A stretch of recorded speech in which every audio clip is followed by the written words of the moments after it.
If 1971 was an explosion of style, 1972 was the year the genre began to fragment into a dozen different directions at once. It was a year of strange alchemy, where the dying members of Gothic horror collided with the rising tide of environmental terror, experimental slashers, and psychological character studies.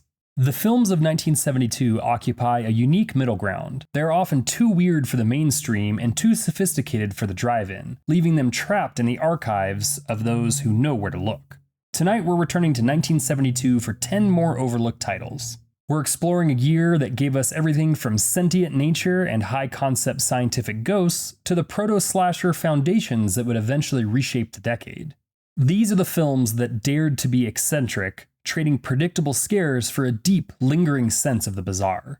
From the frozen rails of a trans-Siberian nightmare to the quiet, unsettling voyeurism of a California coast. These are 10 more overlooked gems from 1972. Private Parts, 1972. Don't let the provocative title lead you astray.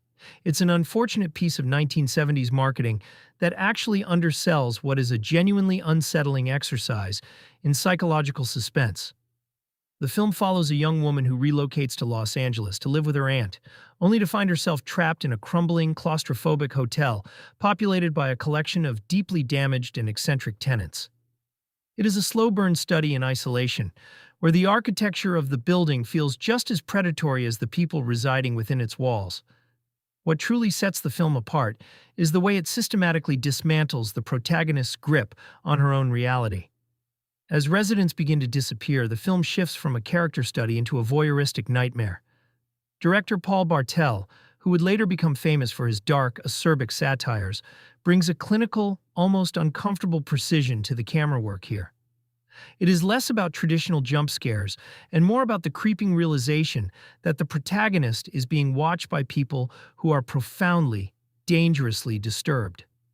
The film serves as an essential watch for anyone interested in the darker, more experimental fringes of American horror that followed in the wake of classics like Psycho or Repulsion. It avoids the supernatural entirely, opting instead for a gritty, urban nihilism that makes the horror feel uncomfortably plausible. If you are looking for a piece of cinema that prioritizes atmosphere and a lingering, sick-to-your-stomach dread over cheap thrills, this is a masterful example of the era's sleaze is art movement. Baron Blood, 1972. A young man travels to his ancestral Austrian castle to learn about his family history, but his curiosity turns into a nightmare. Through an ancient, forbidden ritual, he accidentally awakens his ancestor, a sadistic medieval baron who spent his life torturing the local population. Once resurrected, the baron returns to his old ways, using the castle's secret passages and torture chambers to terrorize the descendants of those he once killed. Directed by horror master Mario Bava, the film is a masterclass in visual atmosphere. Even with a modest budget, Bava uses rich, saturated colors, deep reds and icy blues, to transform the castle into a nightmare landscape. The pacing is deliberate, slowly building dread through claustrophobic architecture and Bava's signature camera work. Joseph Cotten anchors the film as the malevolent baron, bringing a refined, classic menace to the role, while Elke Sommer handles the frantic Gothic damsel energy perfectly. The practical effects lean into the theater of cruelty style of the era, with stylized violence and iconic torture devices that feel right at home in a classic Gothic dungeon. Baron Blood isn't interested in being a realistic ghost story. It's a stylish, vibrant, and atmospheric throwback to the golden age of European Gothic horror. If you're looking for a film that prioritizes mood and lush, haunting visuals over fast-paced action, this is a quintessential Bava experience. Frogs, 1972. Nature finally has enough.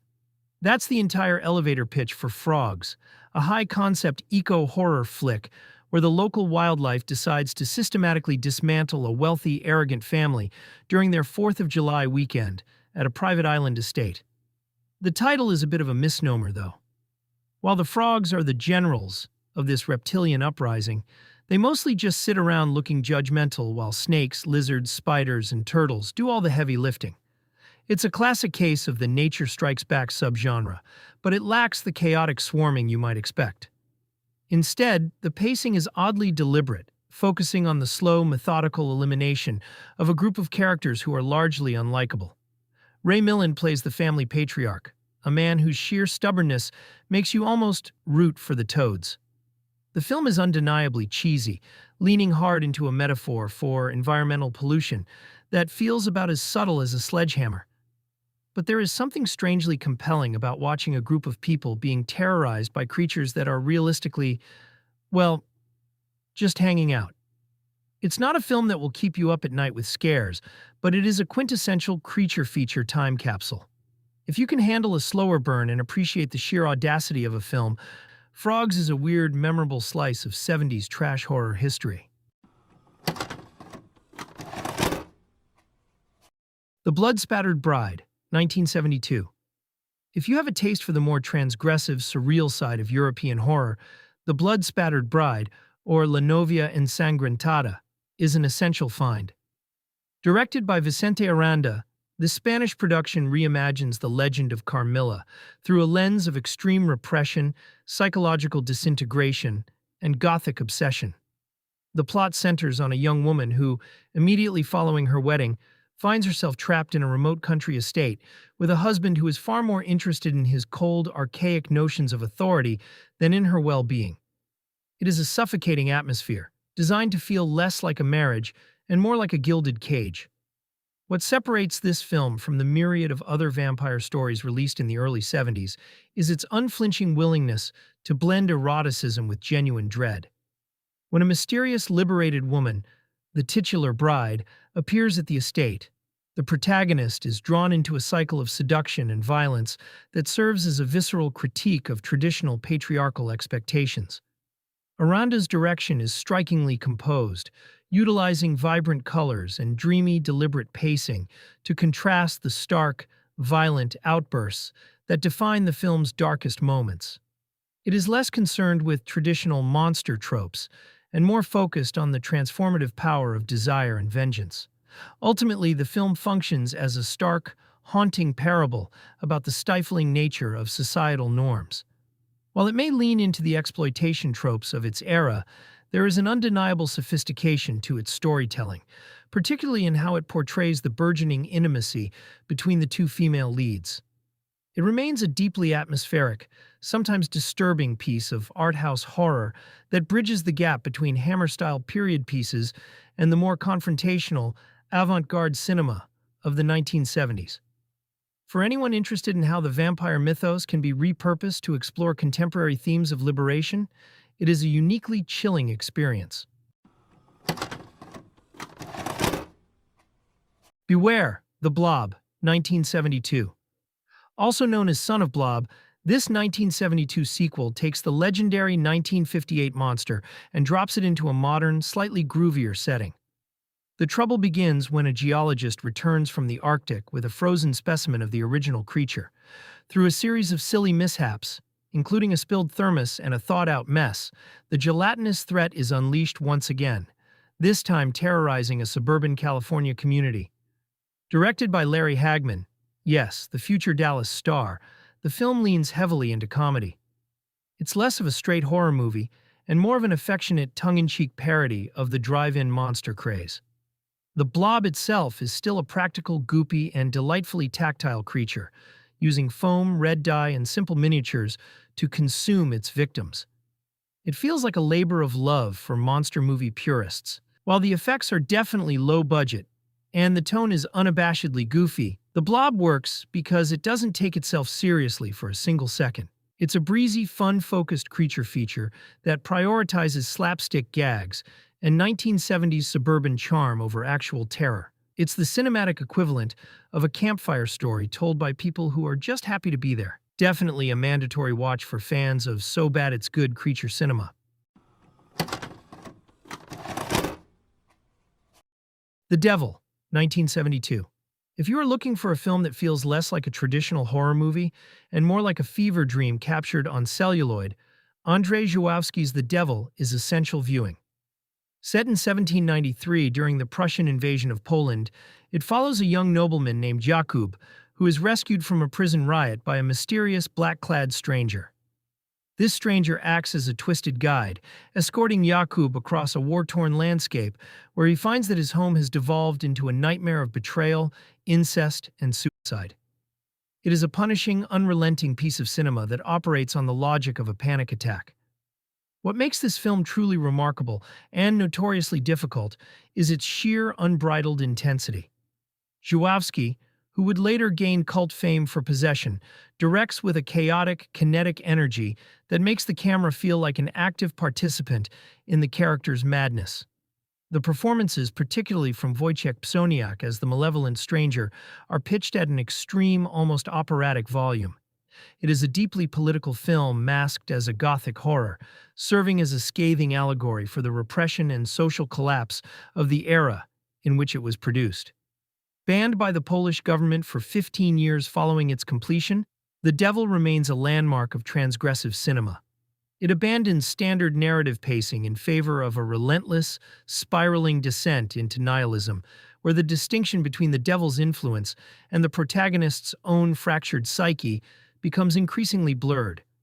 This is not popcorn horror by any stretch of the imagination. It is an exhausting, visceral experience that demands the viewer's absolute attention. If you want a film that pushes the boundaries of what the medium can express in terms of raw psychological pain, this is a masterpiece of the genre. Silent Night, Bloody Night, 1972. Also known as Death House, Silent Night, Bloody Night is one of the earliest Christmas horror films ever made and a genuine proto-slasher that predates Black Christmas by 2 years. Filmed in 1970 but not released until 1972, this atmospheric thriller centers on a former insane asylum-turned-family estate where a series of brutal murders unfold on Christmas Eve. The plot is deliberately convoluted, involving an escaped axe-wielding killer, dark family secrets, and a twisted backstory about asylum inmates who took over the local town. But that's part of its strange appeal. Director Theodore Gershuni creates an oppressively dark, moody film where you genuinely have to squint to see Christmas wreaths in the gloom.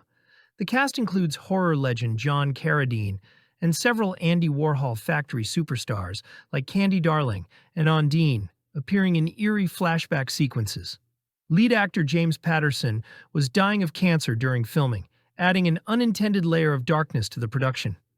Silent Night, Bloody Night never got proper copyright registration and fell into public domain obscurity, circulating for years in poor-quality VHS transfers. It gained a cult following after appearing on late-night horror shows like Elvira's movie Macabre.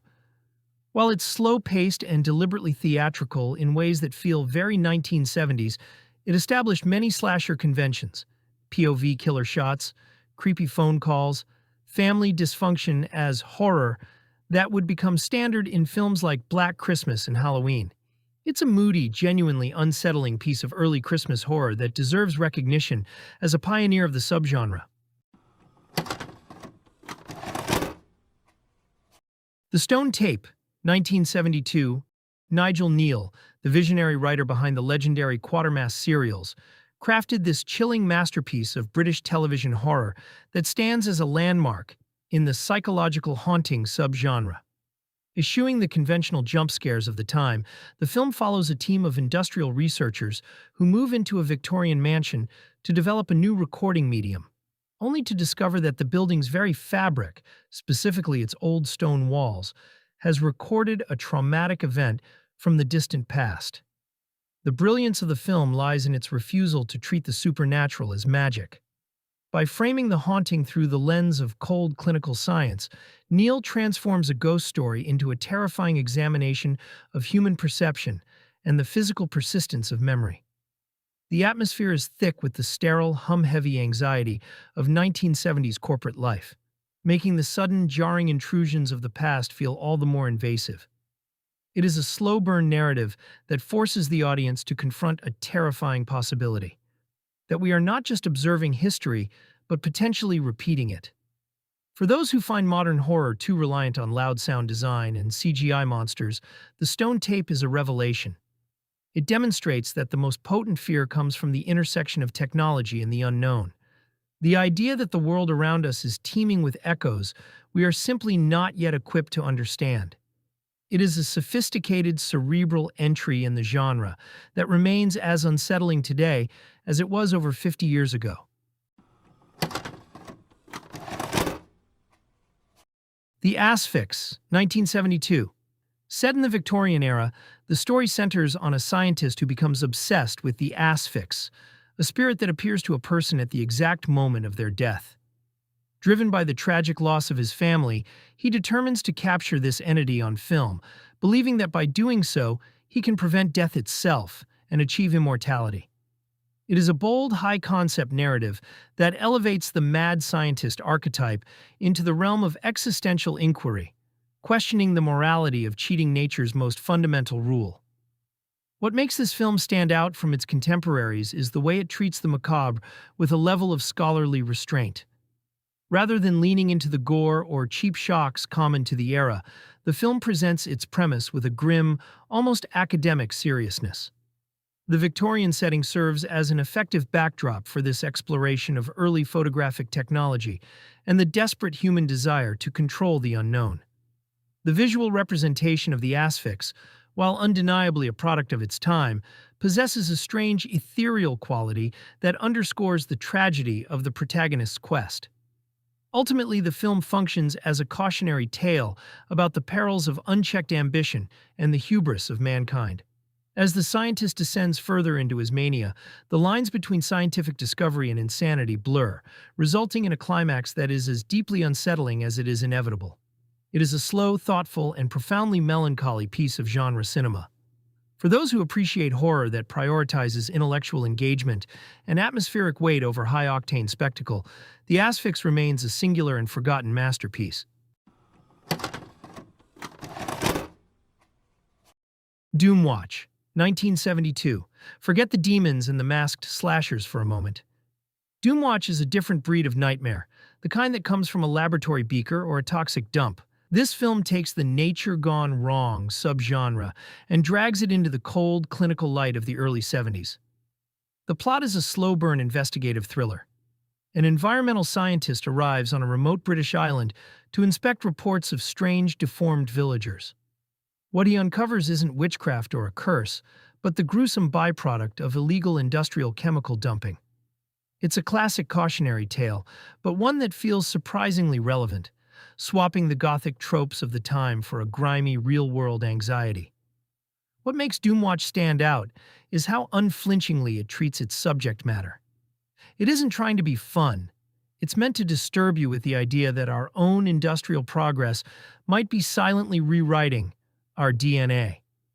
The island setting is perfectly chosen, desolate, wind-swept, and claustrophobic, making the residents' transformation feel all the more inevitable. It's definitely a thinking person's horror film. It doesn't rely on jump scares or high-octane action. Instead, it relies on the slow, mounting dread of a cover-up. If you want a film that captures that specific 70s brand of nihilistic eco-horror pessimism, Doomwatch is a chilling reminder that the real monsters aren't hiding under the bed. They're probably leaking into the water supply. If you enjoyed this trip through the vaults, check out the links in the description for more ways to support the channel. And don't forget to like and subscribe. Until next time. And remember, always be kind and rewind, because every movie is somebody's favorite.